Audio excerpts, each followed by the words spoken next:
नमस्कार। अब बात कर लेते हैं उत्तराखंड की खबरों की। तो उत्तराखंड में बारिश का रेड अलर्ट जारी हुआ है। मौसम विभाग ने आज और कल के लिए अलर्ट जारी किया है। कुमाऊं के नैनीताल, चंपावत और उधम सिंह नगर के लिए रेड अलर्ट जारी हुआ है, जबकि पिथौरागढ़, अल्मोड़ा, बागेश्वर और पौड़ी के लिए ऑरेंज अलर्ट जारी हुआ है। वहीं टिहरी, रुद्रप्रयाग, चमोली के लिए येलो अलर्ट है। मौसम विभाग ने लोगों से सतर्क रहने की अपील की है। तो एक बार फिर से उत्तराखंड में कई जगहों पर भारी बारिश की आशंका जताई जा रही है। कुछ जगहों पर रेड अलर्ट, कुछ पर ऑरेंज अलर्ट।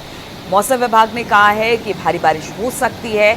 मौसम विभाग ने यह भी कहा है कि अगर जहां जहां पर इस तरह के खतरे की बात है, वहां पर लोग सतर्क रहें।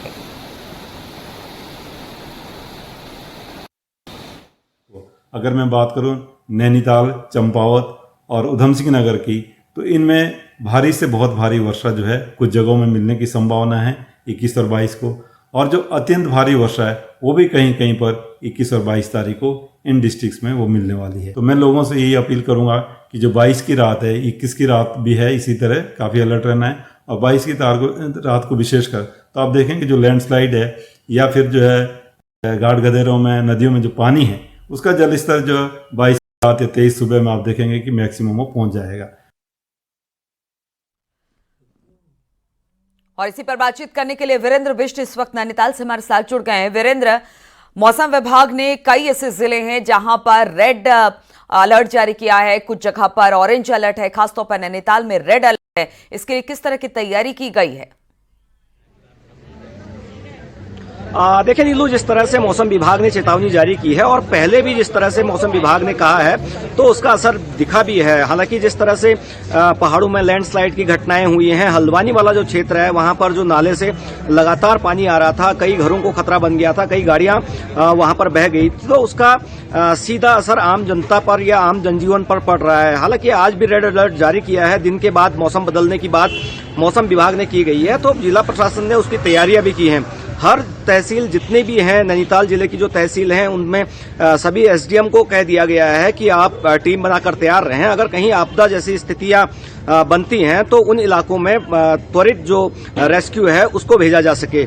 लेकिन जिस तरह से पहाड़ के इलाके हैं, लैंडस्लाइड के खतरे बहुत ज्यादा हैं, और इसके अलावा अल्मोड़ा, पिथौरागढ़ जो जिले हैं वहां पर ऑरेंज अलर्ट जरूर है, लेकिन भारी बारिश इलाकों में भी पिछले दिनों में देखी गई है। तो इस बार भी आज और कल का जो दिन है वो उन इलाकों के लिए खतरनाक है, क्योंकि जो हाईवे है, जो ऑल वेदर रोड है, जो पिथौरागढ़ को जोड़ने वाला जो रोड है, वहां पर पिछले दिनों लगातार जो लैंडस्लाइड की घटना है, कई दिनों बाद वो ऑल वेदर रोड खुल पाई है। अभी भी पिछली जो बारिशें हुई थी उसके बाद कई सड़कें अभी भी बंद हैं, लेकिन बावजूद इसके अब जो रेड अलर्ट है वो एक बार फिर जारी कर दिया गया है।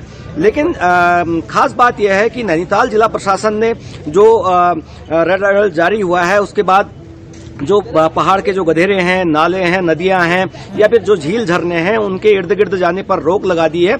और खास तौर पर यह कहा गया है कि अगर इन इलाकों में कोई जाता है, चेतावनी बोर्ड उन इलाकों में लगा दिए गए हैं, अगर इन इलाकों में कोई जाता है तो उन पर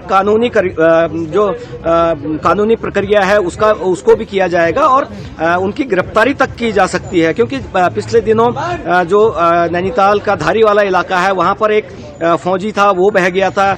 हल्द्वानी में एक घटना इस तरह के बहने की हुई थी। इसके अलावा जो जमरानी वाला इलाका था वहां पर एक नदी में बहने की घटना हुई थी। बिल्कुल, और वीरेंद्र, प्रशासन भी यही चाहता है कि किसी तरह से कोई कैजुअल्टी ना हो। भारी बारिश जरूर हो रही है, लेकिन प्रशासन इस वक्त अलर्ट मोड पर है। लोगों से भी हम यही कहेंगे कि अगर बारिश हो रही है या कोई खतरनाक जगह है तो वहां पर आप कृपया ना जाए। बहुत बहुत शुक्रिया आपका वीरेंद्र, हमारे साथ जुड़ने के लिए। बढ़ते अगली खबर की ओर, बात करते हैं चमोली की, जहां पर बद्रीनाथ नेशनल हाईवे एक बार फिर से बंद हो गया है। बारिश की वजह से पहाड़ी से मलबा आया है और हाईवे गुलाबकोटी पागल नाली के पास बंद हो चुका है। हाईवे बंद होने से सड़क के दोनों ओर चारधाम यात्री फंस चुके हैं। हालांकि हाईवे को खोलने के लिए प्रशासन की टीम इस वक्त जुटी हुई है। बारिश के सीजन में बद्रीनाथ नेशनल हाईवे बार बार बंद हो रहा है, जिससे आवाजाही में भारी दिक्कतों का जो लोग वहां पर पहुंचे उन्हें सामना करना पड़ रहा है।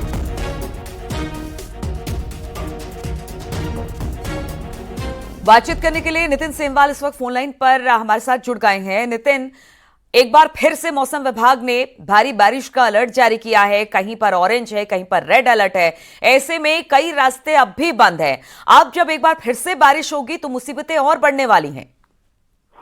जी निश्चित रूप से अगर देखा जाए तो जब भी पहाड़ों में बारिश हो रही है तो सबसे ज्यादा दिक्कतें सड़क मार्गों की हो रही है, और लगातार जिस तरीके से नेशनल हाईवे बाधित हो रहा है उसकी वजह से जो यात्री निकले हैं चारों धाम की यात्रा पर, उन्हें काफी परेशानियों का सामना करना पड़ रहा है। 2 से 3 घंटे तक सड़क पर कभी कभी उनको फंसना भी पड़ रहा है। तो कहीं ना कहीं जो बारिश है उसकी वजह से दिक्कतें सड़क मार्ग पर है। इसके अलावा जो अन्य ग्रामीण इलाकों की सड़क है वहां पर भी मलबा गिरने की वजह से जो लोग हैं वो वहीं फंस रहे हैं। हालांकि प्रशासन ने मौके पर मशीनें तैनात की हुई हैं और समय रहते मार्ग खोलने की कोशिश की जा रही है, लेकिन जिस तरीके से बारिश हो रही है और सड़क पर लगातार मलबा गिर रहा है तो कहीं ना कहीं मुश्किलें जरूर पैदा हो रही है। और एक बार फिर से मौसम विभाग ने चमोली जनपद में भी येलो अलर्ट जारी किया हुआ है। तो कहीं ना कहीं आने वाले दिनों की अगर बात करें तो पहाड़ों में और बारिश हो सकती है, जिससे ये समस्याएं और बन सकती हैं। जी बिल्कुल, और सबसे ज्यादा दिक्कत धाम जाने वाले श्रद्धालुओं को हो रही है। हालांकि वहां के जो स्थानीय निवासी है उनके लिए भी परेशानी का सबब है। बहुत बहुत शुक्रिया आपका नितिन, जानकारी देने के लिए। वहीं उत्तरकाशी में गंगोत्री नेशनल हाईवे बंद हो चुका है। तेज बारिश के बाद बिशनपुर के बाद पहाड़ी से मलबा आया है, पत्थर आया है, सड़क पर गिर पड़ा है, जिससे सड़क पूरी तरह से बंद हो चुकी है। हाईवे बंद होने से कांवड़ यात्री फंसे हुए हैं। बीआरओ की टीम हाईवे को खोलने में जुटी हुई है। तो दिक्कतें आ रही हैं किस तरह से, लगातार बारिश से जो ऊपर से बोल्डर हैं, पत्थर हैं, वो सड़कों पर गिर रहे हैं, सड़कें बाधित हो रही हैं। खासतौर पर इस वक्त अब कांवड़ यात्रा शुरू हो गई है। कांवड़ यात्रा के लिए जो निकले हैं लोग वो इन रास्तों के बंद होने से जगह जगह फंस चुके हैं।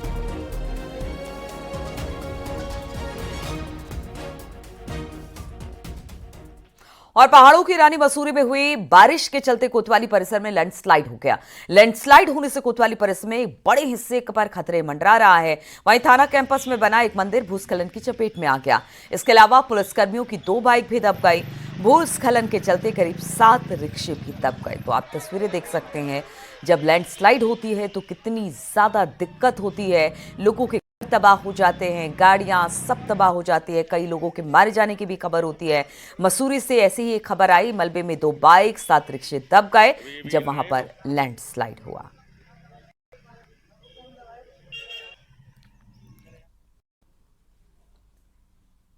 और उत्तराखंड सरकार ने कांवड़ रूट दुकानदारों को, होटल और ढाबा मालिकों को अपने नाम और पहचान बताने का आदेश दिया था, जिसका असर अब दिखने लगा है। हरिद्वार में प्रशासन की कार्रवाई के बाद ढाबा मालिकों ने अपने नाम के बोर्ड लगा दिए हैं। हरिद्वार नजीबाबाद हाईवे पर चिड़ियापुर बॉर्डर के पास new star Garhwal dhaba, Himalayan भोजनालय, चीतल ढाबा जैसे कई ढाबे कई सालों से चल रहे हैं, लेकिन पहले उन पर संचालकों के नाम नहीं थे, लेकिन अब नाम के बोर्ड लगा दिए गए हैं।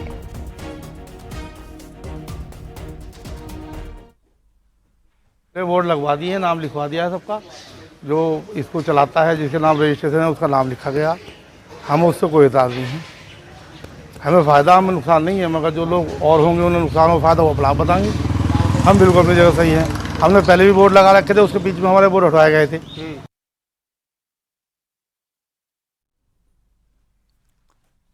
और रुड़की के नारसन बॉर्डर के होटल ढाबे वाले प्रशासन के आदेश की अनदेखी कर रहे हैं।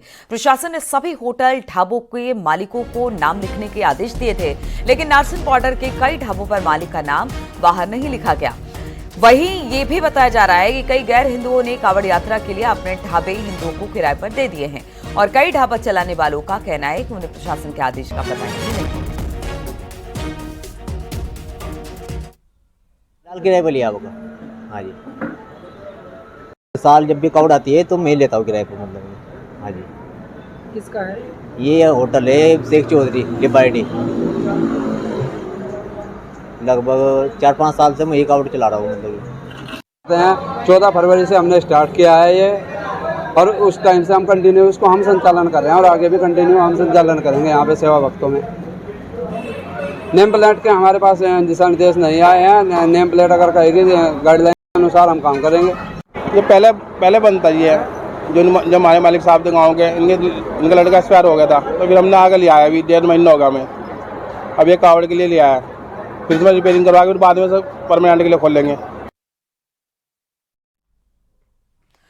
कांवड़ यात्रा के दौरान होटल ढाबा मालिकों की पहचान को लेकर प्रशासन सजग है, वहीं पर इसे लेकर घमासान मचा है।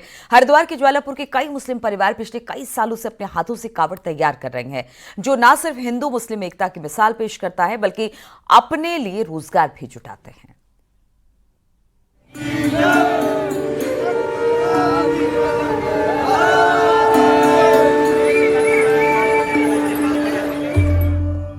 धर्मनगरी हरिद्वार में सावन की कांवड़ ले जाने के लिए कांवड़िए पहुंचने शुरू हो गए हैं। शिव भक्त कांवड़िए हरिद्वार पहुंचकर यहां से कांवड़ का सामान खरीदते हैं और फिर उसे तैयार कर गंगाजल भरकर अपने गांव को रवाना होते हैं।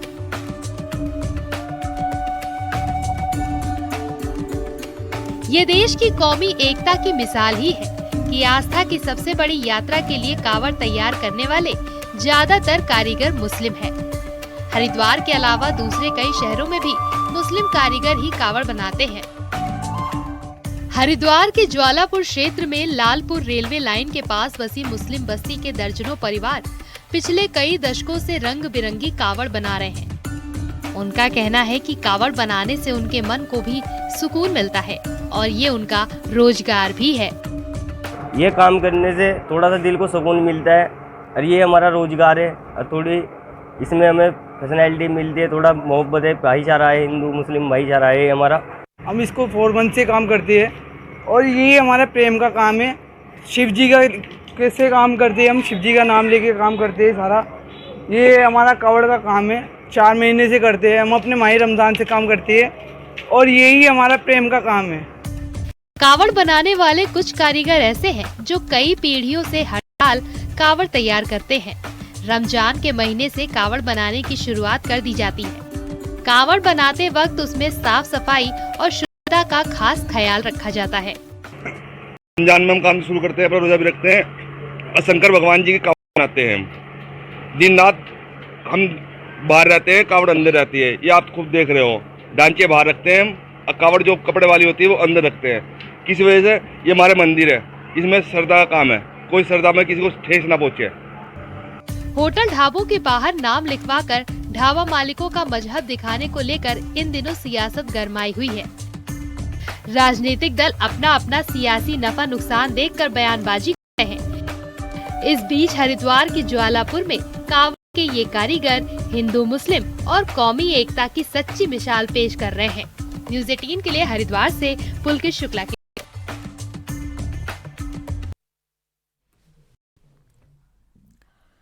और देश भर में आज गुरु पूर्णिमा मनाई जा रही है। वहीं हरिद्वार में दूर दूर से लोग पहुंच रहे हैं, मां गंगा में आस्था की डुबकी लगा रहे हैं। गंगा घाट पर श्रद्धालुओं का दीपदान और अन्नदान कर रहे हैं। सुबह से लोग गंगा में स्नान करने के लिए भारी भीड़ उमड़ी है। गुरु पूर्णिमा पर गंगा में स्नान करने की विशेष परंपरा है, जिसके लिए हर साल लोग धर्मनगरी हरिद्वार पहुंचते हैं। हरी पैड़ी पर सुबह तड़के 3 बजे 4 बजे से ही लोगों के आने का शुरू हो गया है। हम आपको बता दें कि कल से सावन की शुरुआत हो जाएगी और उससे पहले कांवड़िए भी जल लेकर वहां से निकल रहे हैं। आज गुरु पूर्णिमा का पावन अवसर है। गंगा तटों पर भारी भीड़ इस वक्त लगी हुई है। लोग पहुंच रहे हैं, स्नान ध्यान कर रहे हैं, दीपदान कर रहे हैं, अन्नदान कर रहे हैं और भगवान से आशीर्वाद ले रहे हैं।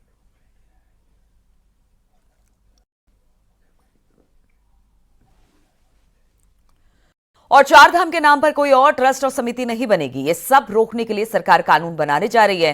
कांग्रेस नेता गणेश कोतियाल का कहना है कि सरकार को विधानसभा में प्रस्ताव पास करके केंद्र को भेजना चाहिए ताकि कानून पूरे देश में लागू हो, या फिर धामों और मंदिरों के नामों को पेटेंट कराया जाए ताकि इसका गलत इस्तेमाल ना हो सके। वहीं मुख्यमंत्री पुष्कर सिंह धामी ने भी कहा है कि सरकार इसको लेकर कानून बनाने जा रही है और फिर दूसरे राज्यों को इसके बारे में बताया जाएगा। इसके लिए हमारी सरकार यहाँ पर प्रस्ताव लाए कि विधानसभा में हम प्रस्ताव बनाएंगे, प्रस्ताव तैयार करेंगे, प्रस्ताव पास करेंगे और वो प्रस्ताव केंद्र को जाए। भारत की संसद एक कानून बनाए जिससे कि केदारनाथ, बद्रीनाथ या अन्य कोई मंदिर जो जिसके नाम की पूंजी है वो दूसरे उसका दुरुपयोग न कर सके, ऐसा कानून बनना चाहिए। इसके अलावा अगर की सरकार ऐसा नहीं करती है तो हमारे पास पेटेंट का रास्ता है कि हम इन नामों को पेटेंट करें कि दूसरा इन नामों का प्रयोग न कर सके। जो कानूनी प्रावधान है वो हमने राज्य के अंदर कर दिया है और हम सभी राज्यों को लिखेंगे इसके लिए। चार धाम के मंदिरों के नाम पर गलत इस्तेमाल ना हो, इसके लिए कानून बनेगा। लेकिन इसी बहस में अब पूर्व मुख्यमंत्री हरीश रावत एक नया पॉइंट लेकर आए हैं। हरीश रावत ने कहा कि अब गंगा देवी, केदार सिंह, बद्री प्रसाद जैसे लोगों पर भी केस दर्ज होगा जिनके माता पिता ने भगवान के नाम पर अपने बच्चों का नाम रख दिया। देखिए जरा ये रिपोर्ट।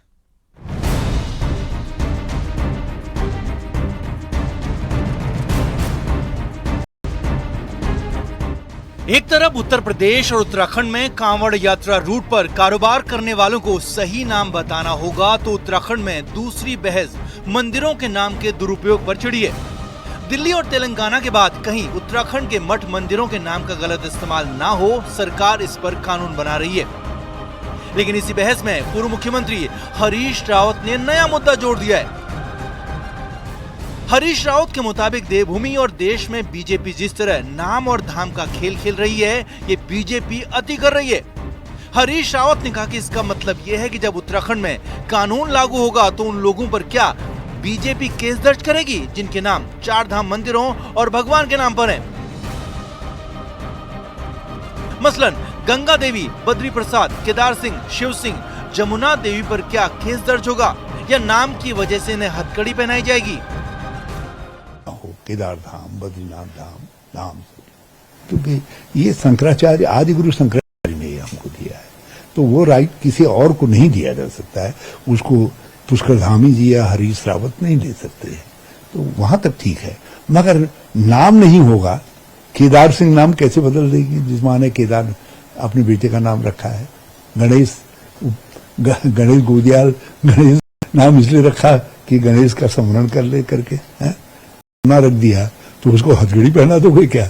गंगा रख दिया तो उसको हथकड़ी पहना दोगे, या गंगा सिंह को क्या करोगे, वो मुकदमा कर दोगे? तो ये सोचने की बात है। केदार को मर्डर कर दोगे, बद्रीदत्त पर क्या करोगे, मुकदमा कर दोगे। मामला भगवान के नाम पर लोगों से जुड़ा हुआ है और ऐसे में केस दर्ज होने को लेकर कांग्रेस नेता हरीश रावत ने सवाल पूछा तो बीजेपी ने इसे कांग्रेस की गलत राजनीति बता दिया और भगवान के नामों पर इस तरह से बात को भद्दा मजाक करार दिया। मैं कहता हूं कि कम से कम ऐसे लोगों को इतना तो समझना चाहिए कि क्या हम किस तरह से जो है कि ऐसे शब्दों का प्रयोग कर करके हम पवित्र केदार धाम को, पवित्र गंगोत्री धाम को एक मतलब इस तरह से ले जा रहे हैं कि जैसे एक मजाक जैसा हो रहा है। बात और बहस दिल्ली में केदारनाथ धाम के निर्माण से शुरू हुई, जो अब गंगा देवी, केदार सिंह, बद्री प्रसाद और जमुना देवी के नाम तक पहुंच चुकी है। और ऐसे नाम वालों पर कानून क्या कार्रवाई करेगा, ये सवाल छेड़कर पूर्व सीएम हरीश रावत ने बहस को नया मोड़ दे दिया है। देहरादून से न्यूज 18 के लिए दीपांकर भट्ट की रिपोर्ट।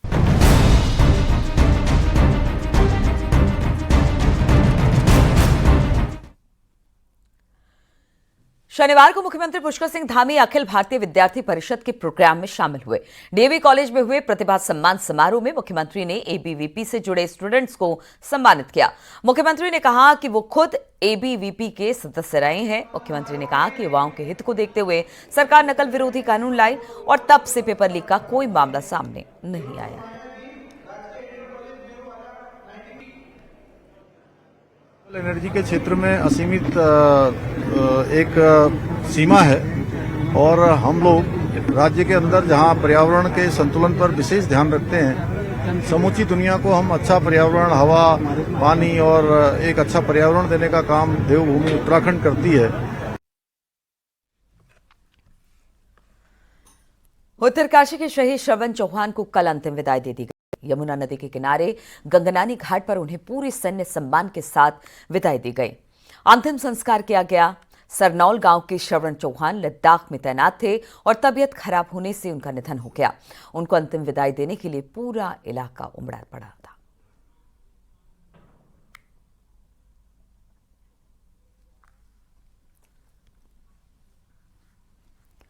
उत्तराखंड में साल 2026 तक सभी सरकारी ऑफिस में सोलर पावर प्लांट लगाए जाएंगे और इसके लिए सरकार ने 100 करोड़ रुपए की व्यवस्था भी की है। ये बात शनिवार को मुख्यमंत्री पुष्कर सिंह धामी ने सोलर पावर प्रोजेक्ट के उद्घाटन प्रोग्राम में कही तो मुख्यमंत्री ने solar power heater subsidy scheme portal का भी शुभारंभ किया और रूफ टॉप सोलर प्लांट लगाने के लिए 734 लोगों को 3 करोड़ 72 लाख की सब्सिडी बांटी। मुख्यमंत्री ने कहा कि सौर ऊर्जा को बढ़ावा देने के लिए नई सौर ऊर्जा नीति बनाई गई है। ऊर्जा विभाग की अलग अलग योजनाओं का शुभारंभ सीएम पुष्कर सिंह धामी ने किया।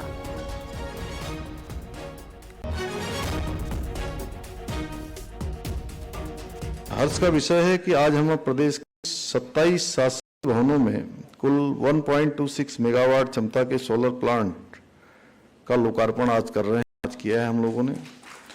यह पहल हमारे प्रदेश को हरित ऊर्जा प्रदेश बनाने की दिशा में एक मील का पत्थर साबित होगी और हमारी जो भावी पीढ़ियों के लिए भी एक स्वस्थ एवं स्वस्थ पर्यावरण आने वाले समय में सुनिश्चित होगा और इकोलॉजी में एक बड़ा योगदान होगा। राज्य में रूफटॉप सोलर प्लांट लगाने को बढ़ावा देने के उद्देश्य से केंद्र और राज्य सरकार की तरफ से 70% सब्सिडी का भी प्रावधान किया गया है। 70% सब्सिडी भी दी जा रही है। पीएम सूर्य घर योजना के तहत रूफटॉप सोलर प्लांट की स्थापना के लिए अभी तक 734 लाभार्थियों को 3.3 करोड़ 72 लाख का अनुदान अभी तक दिया जा चुका है।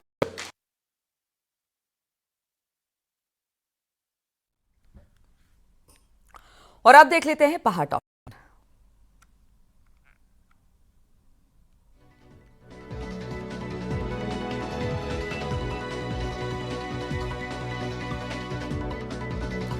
नगर में LIU sub inspector Saurabh Rathi और कांस्टेबल गुरप्रीत को विजिलेंस की टीम ने रिश्वत लेते हुए गिरफ्तार कर लिया है।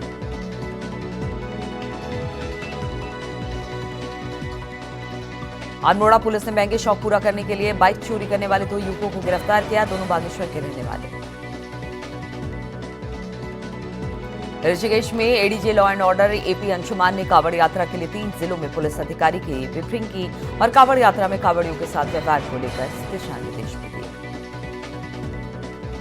पौड़ी पुलिस नीलकंठ मंदिर मार्ग पर वेरिफिकेशन ड्राइव चला रही है। कांवड़ यात्रा को लेकर पुलिस सतर्क है।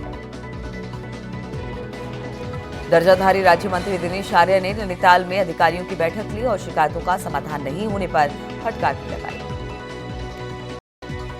अल्मोड़ा बेस अस्पताल के कर्मचारियों ने खाली पदों में भर्ती और रुका हुआ वेतन तुरंत जारी करने की मांग पर शहर में जुलूस भी निकाला।